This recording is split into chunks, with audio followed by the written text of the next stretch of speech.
1665 కోట్ల కాంట్రాక్టు ఒక BJP MP Andhra ప్రాంతానికి సంబంధించిన ఎంపీకి వస్తుంటే నువ్వెందుకు స్పందిస్తలేవు, బీజేపీ ఎందుకు స్పందిస్తలేదు, మీ ఇద్దరి మధ్యన ఉన్న లోతైన అండర్స్టాండింగ్ ఏంది అని నేను అడుగుతున్నా. అట్లాగే చెప్పుకుంటా పోతే ఇంకో 10 ఉన్నాయి. కంచె గచ్చిబౌలి భూముల విషయంలో సుప్రీంకోర్టు నియమించిన సెంట్రల్ ఎంపవర్డ్ కమిటీ రిపోర్ట్ ఇచ్చింది మోడీకి.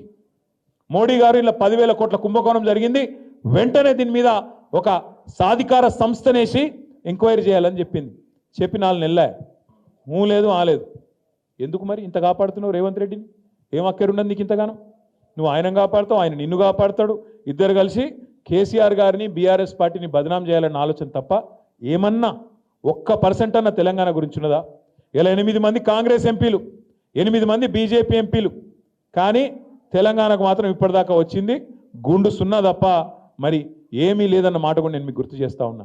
దయచేసి నేను మిమ్మల్ని కోరేది ఒకటే, మనమే కొట్లాడాలి, మనమే మాట్లాడాలి, మనమే ఒక్కొక్కరం ఒక్క కేసీఆర్ లెక్క రేపటి రోజున ఊళ్ళలో స్థానిక సంస్థల ఎన్నికల్లో పట్టుబట్టి కాంగ్రెస్ను బీజేపీని ఎక్కడికక్కడ డిపాజిట్లు జప్తయ్యే విధంగా మీరే కష్టపడాలని చెప్పి కూడా నేను విజ్ఞప్తి చేస్తా ఉన్నా. ఏ పిల్లలైతే 2 లక్షల ఉద్యోగాలు రాలేదు, వీళ్ళు మోసం చేసిండ్రు అన్న కోపంలో ఉన్నారో, ఏ పిల్లలైతే వీళ్ళ 420 హామీల విషయంలో ఇవాళ మండిపడుతున్నారో, మీరే దయచేసి వాళ్ళందరినీ కూడా మోటివేట్ చేయాలి, వాళ్ళందరినీ కూడా తప్పకుండా ఓటేపియాలి.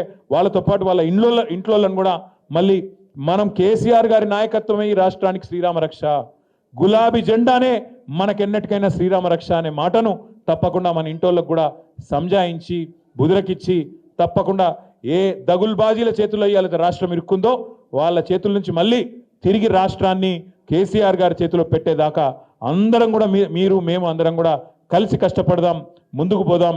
ఇంత రాత్రైనా ఇంత ఓపికగా ఉన్న మీ అందరికి కూడా పేరు పేరున మళ్ళొకసారి తల వంచి నమస్కారం తెలియజేసుకుంటూ జై తెలంగాణ.